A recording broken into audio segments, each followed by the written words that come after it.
Like this video if you're brave enough. Subscribe if you want the truth they don't want told. Comment where you're watching from, because tonight, silence is the most dangerous sound of all. Chapter 1. The night the streets turned silent. By the time the first shots were fired, most people thought it was just another night. In Tehran, the air had that familiar metallic taste.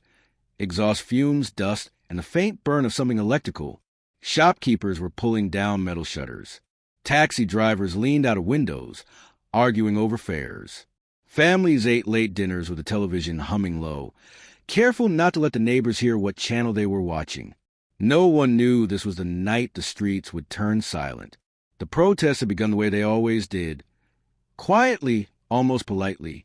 A few men standing on a corner too long. A group of women whispering, phones hidden in their sleeves. A chant that started as a breath and became a murmur. By sundown, that murmur had spread across the country, city to city, neighborhood to neighborhood, like a pulse traveling through a body that had been numb for too long. It wasn't about ideology at first. It never is. It was about bread. Prices had risen again. Electricity cuts were longer. Wages hadn't moved, but rents had. Parents stood in grocery aisles doing math in their heads, deciding which child would get less this week. Young men with degrees drove motorcycles for delivery apps. Old men sold family heirlooms on sidewalks. When hunger meets humiliation, something breaks. The first crowd gathered near a public square. Nothing dramatic. No banners. No leaders. Just people standing closer than usual, looking at one another like they were silently asking permission to speak. Someone shouted.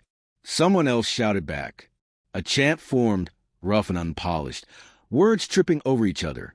For a moment, it felt almost hopeful. Then the vans arrived. They came without sirens. Dark, unmarked, windows blacked out. They parked at angles that blocked escape routes. Doors sliding open like jaws. Men poured out wearing uniforms that didn't quite match. Some police, some not. No names. No badges. Just boots, batons, rifles. The crowd hesitated. That hesitation cost lives. The first gunshot cracked the air like a whip. People flinched, unsure if it was real. The second shot answered that question. Screams followed. The chant shattered into chaos as bodies surged in every direction, colliding, falling, trampling. A woman dropped her phone. It skidded across the pavement, still recording as boots stamped past it. The video would never upload. Within minutes, the square was sealed. Streets leading in were blocked. Streets leading out were flooded with tear gas. The smoke crawled low, clinging to ankles, burning eyes, turning lungs to fire. People ran blind, crashing into walls, into each other, into armed men waiting calmly at intersections. By midnight, the internet was gone. Not slow, not spotty. Gone. Messages froze mid-sentence. Video calls dropped. News sites refused to load. Social media timelines stopped refreshing.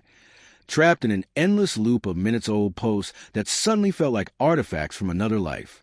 Inside apartments, people rebooted routers again and again, panic rising with each failed attempt. Parents tried to call children who hadn't come home. Friends tried to check on friends. Nothing went through. Outside, the crackdown widened. In city after city, security forces followed the same script. Seal the neighborhoods. Cut the lights. Control the exits.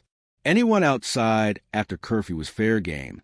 Gunfire echoed through residential streets, sharp and irregular, bouncing off concrete buildings. Not warning shots. Not aimed carefully. Just enough to terrify. Just enough to remind everyone who held power. In one neighborhood, a group of teenagers had gathered on a rooftop, filming distant protests on their phones. They were laughing nervously, adrenaline making them reckless. A spotlight swept across the rooftops. A loudspeaker barked an order. They ran. One of them didn't make it. His body lay on the stairwell landing until morning, because no one dared open the door. Hospitals filled quickly. Too quickly. Doctors work without asking questions. They learned long ago that curiosity was dangerous. Gunshot wounds were labeled as accidents. Broken bones became falls. Nurses whisper instructions to families on how to clean bloodstains before authorities arrived. But the wounded kept coming. Hallways overflowed. Stretchers lined parking lots. Surgeons reused gloves. Blood bags ran low. Some patients disappeared from their beds before dawn, taken by men who didn't introduce themselves. Outside the hospitals, mothers waited. They stood clutching identity cards, eyes hollow, watching ambulances come and go. Every siren made them flinch. Every door opening made their hearts race. Sometimes a body was wheeled out under a sheet. Sometimes nothing happened at all. Names were not released. Inside detention centers, the night stretched endlessly. People were packed into rooms designed for a fraction of their number. The air was thick with sweat and fear. Phones were confiscated. Belts. Shoes. Anyone who spoke too loudly was dragged away. Interrogations began immediately. Who organized the protest? Who paid you? Which foreign channel do you watch? The questions were shouted, not asked. Answers didn't matter.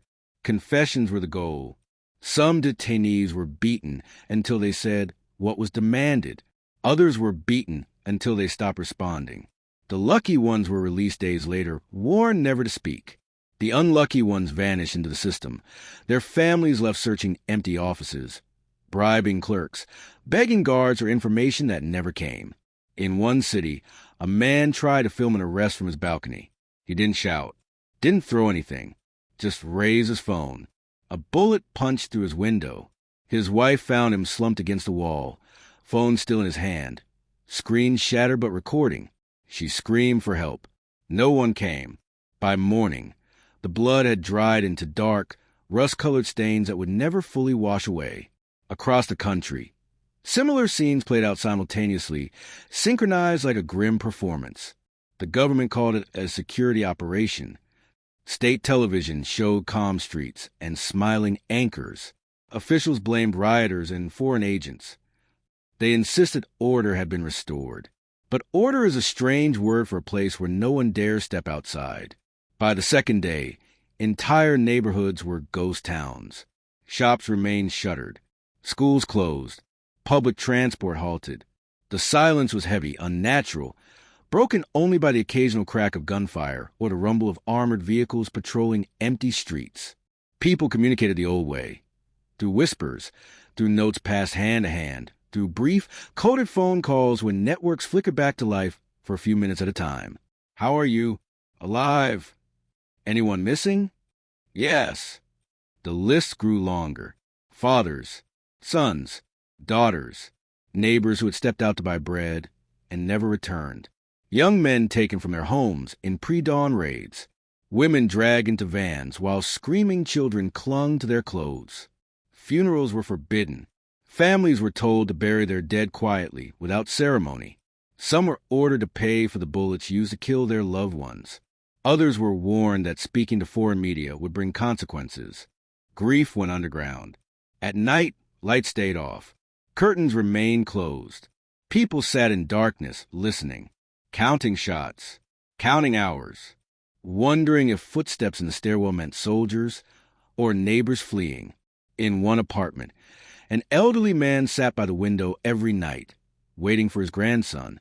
The boy had gone out to protest, saying nothing more than, "I'll be back soon." Days passed, then weeks. The man kept waiting, convinced that leaving the window would somehow guarantee the boy's death. He died there instead, heart giving out as the street below stayed empty. Rumors spread faster than facts. Mass graves, bodies dumped in rivers, prison trucks driving through the night. Some stories were true, others weren't. It didn't matter. Fear doesn't require accuracy to thrive.